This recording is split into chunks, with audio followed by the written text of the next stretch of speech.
kembali di debat publik ketiga Pilgub Jatim 2024.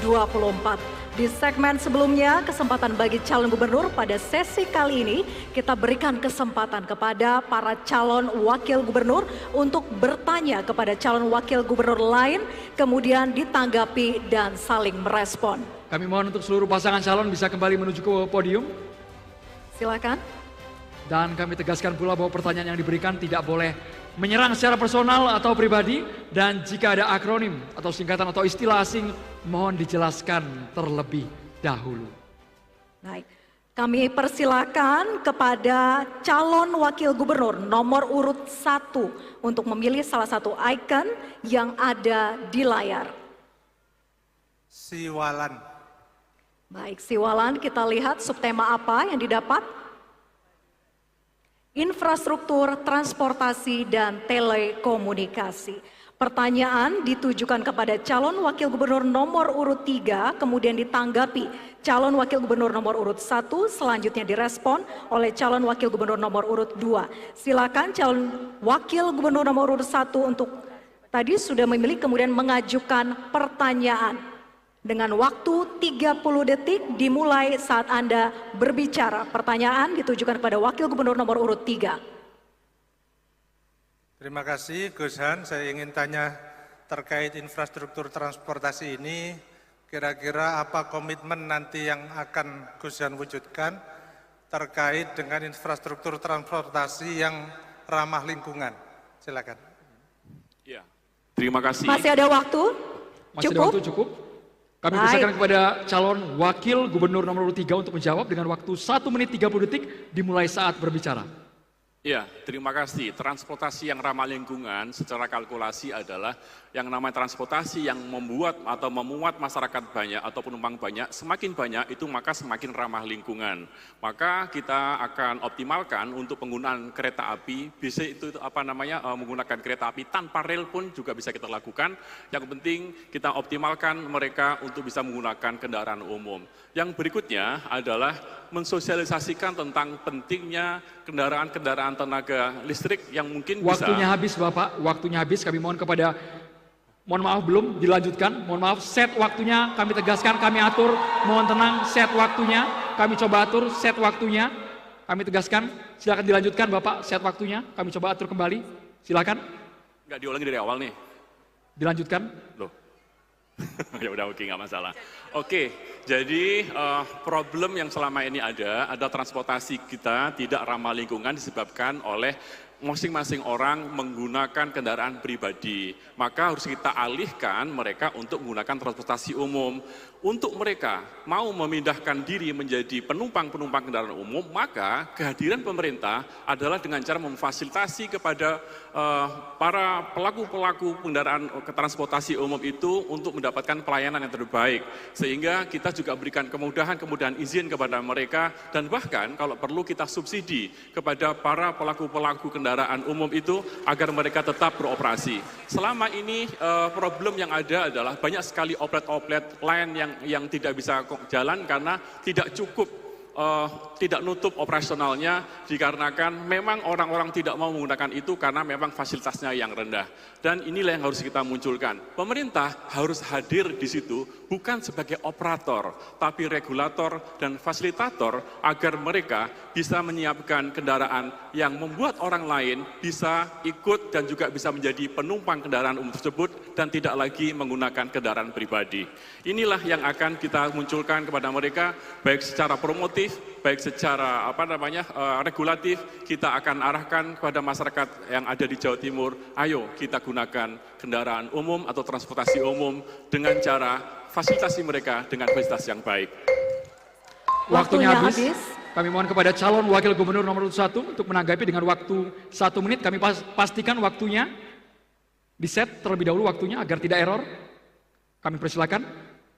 Baik, terima kasih. Kami sampaikan pada Gus Han, kami pasangan Lulu Lukman tentu berkomitmen agar ke depan kita gunakan transportasi yang ramah lingkungan.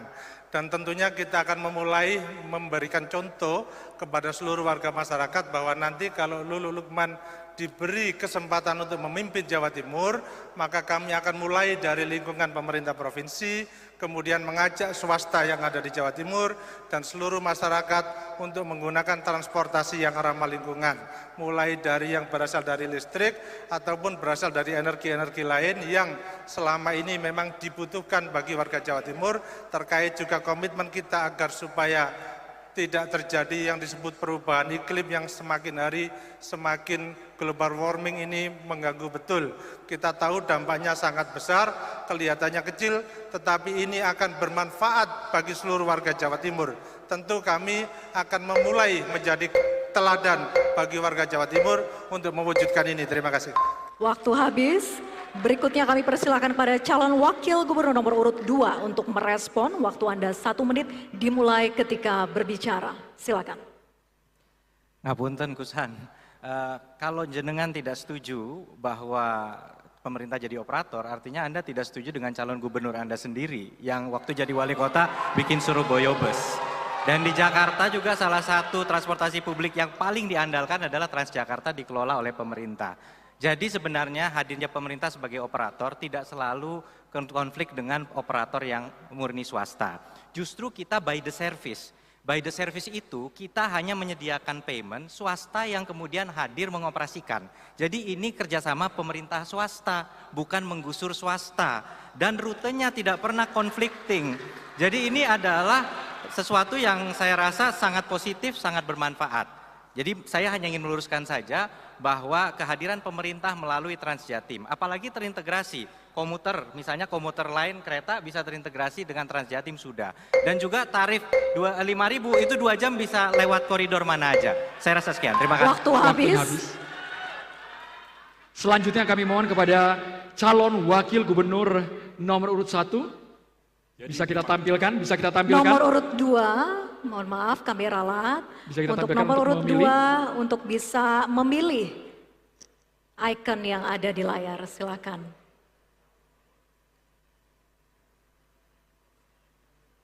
Edamame. Yang mana?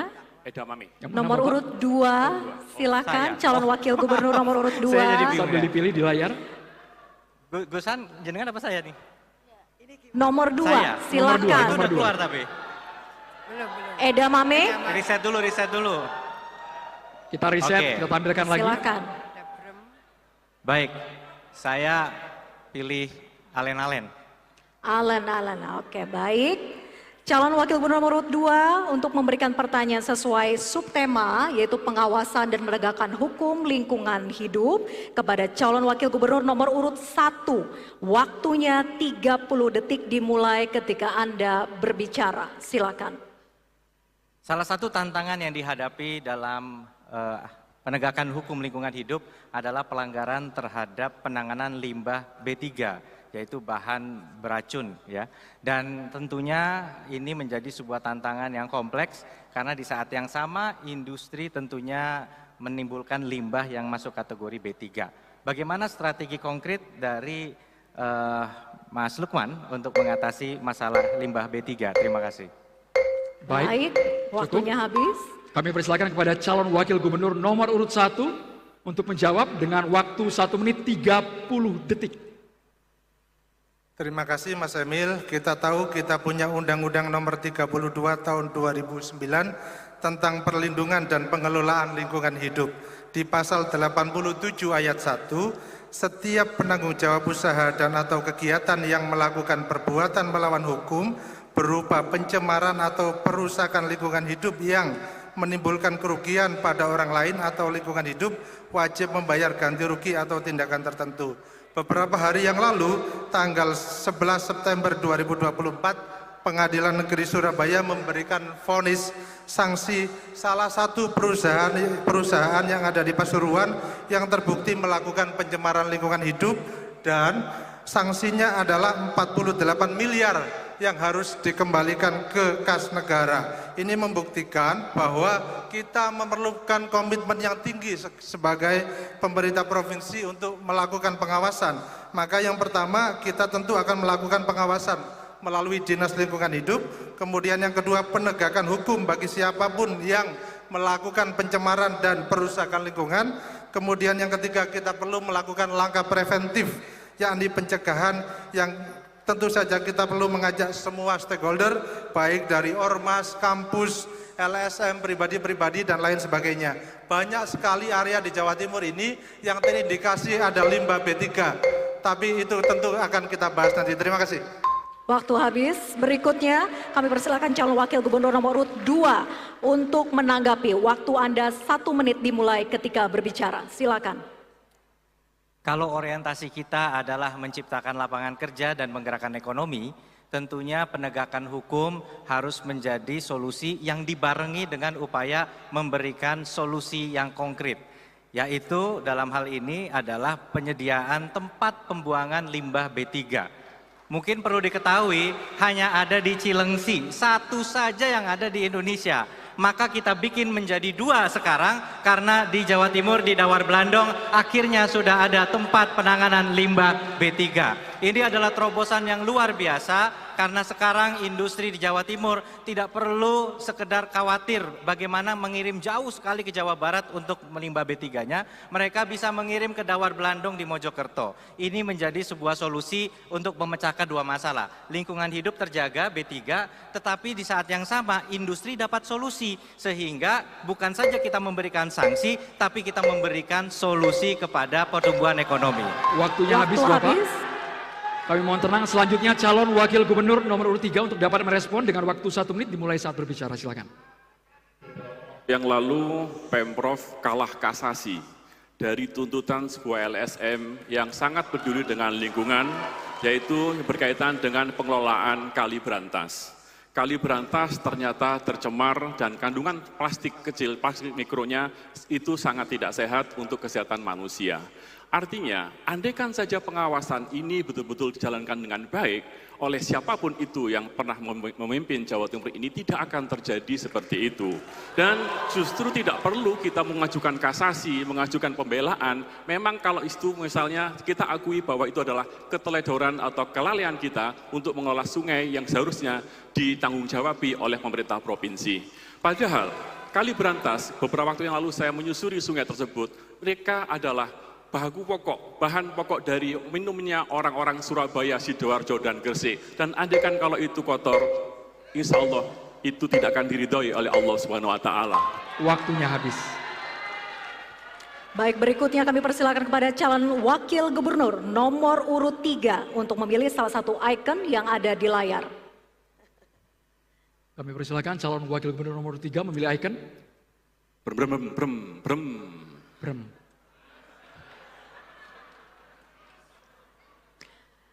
Subtema perencanaan wilayah dan tata ruang terintegrasi.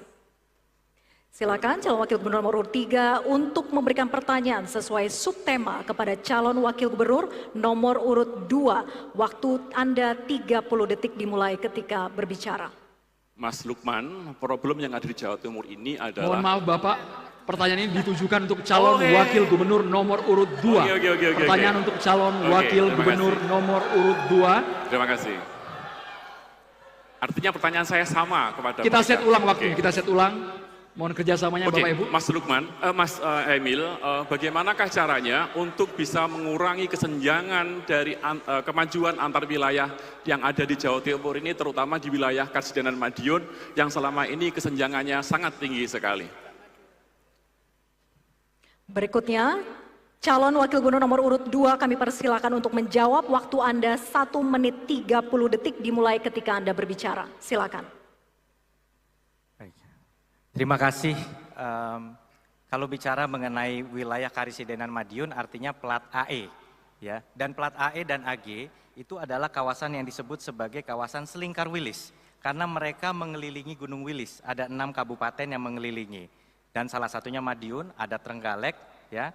Jadi kawasan ini, Lingkar Wilis, ini masuk di dalam, jadi kami, Ibu Khofifah, dan juga dengan Presiden dan Menko Perekonomian, dan Setkap, memasukkan Lingkar Wilis dan Lintas Selatan sebagai salah satu dari 3 pusat pertumbuhan di dalam Peraturan Presiden 80 tahun 2019. Lalu kita belum lama menyaksikan peresmian Bandara Kediri.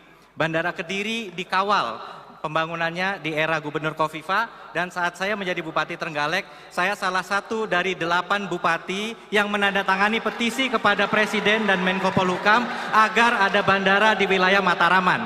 13 kabupaten kota dengan 10 juta penduduk tidak punya bandara sama sekali. Hari ini sudah beroperasi penerbangan ke Balikpapan, penerbangan ke Jakarta. Oleh karena itu, afirmasi dalam hal pembangunan bandara, juga pelabuhan Perigi yang sekarang memang sudah mulai digunakan untuk kapal berukuran besar.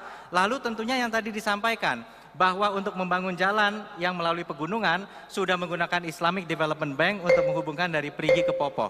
Inilah bentuk prioritas kita untuk menjaga kesenjangan. Waktunya habis. Silakan calon wakil gubernur nomor urut 3 untuk bisa menanggapi dengan waktu 1 menit. Silakan Bapak.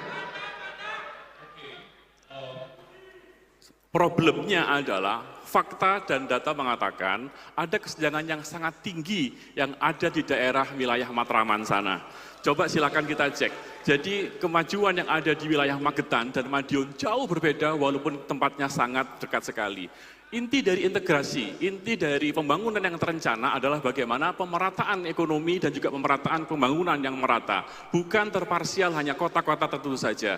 Maka yang saya katakan sebaiknya kita membangun sebuah kabupaten yang terintegrasi, itu bisa akan terjadi andaikan tidak ada ego dan juga tidak ada seakan-akan kemampuan kota semuanya diatur oleh satu kota sendiri, yang lainnya tidak dikasih kesempatan yang lainnya. Itulah yang saya maksudkan, andaikan saja pembangunan bisa terbangun dengan terintegrasi, maka insya Allah pembangunan akan merata, tidak seperti yang sekarang ini di Magetan dan di Madiun. Baik, waktu habis. Berikutnya calon wakil gubernur nomor urut 1 untuk dapat merespon. Waktu Anda 1 menit dimulai ketika berbicara. Silakan. Kalau kita lihat kabupaten-kabupaten yang maju ekonominya itu di Jawa Timur terpusat di 6 kabupaten. Ada di Surabaya, Gresik, Sidoarjo, Pasuruan, Kediri, dan Malang. Betul yang dikatakan Gus Han bahwa area Selingkar Wilis ini perlu mendapatkan perhatian khusus.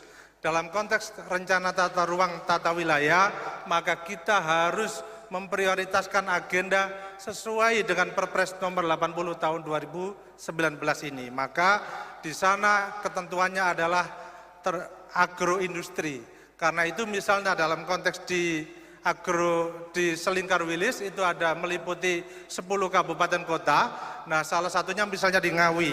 Itu lokasinya di Kecamatan Widodaren dan Karanganyar.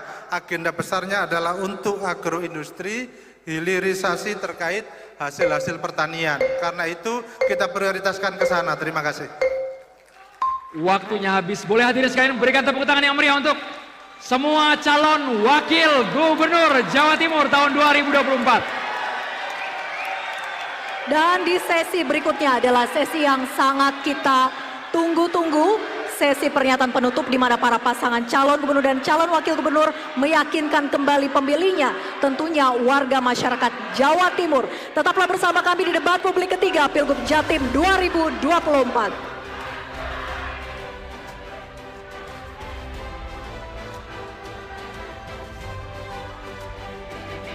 Warga Jawa Timur, sebentar lagi pesta demokrasi pemilihan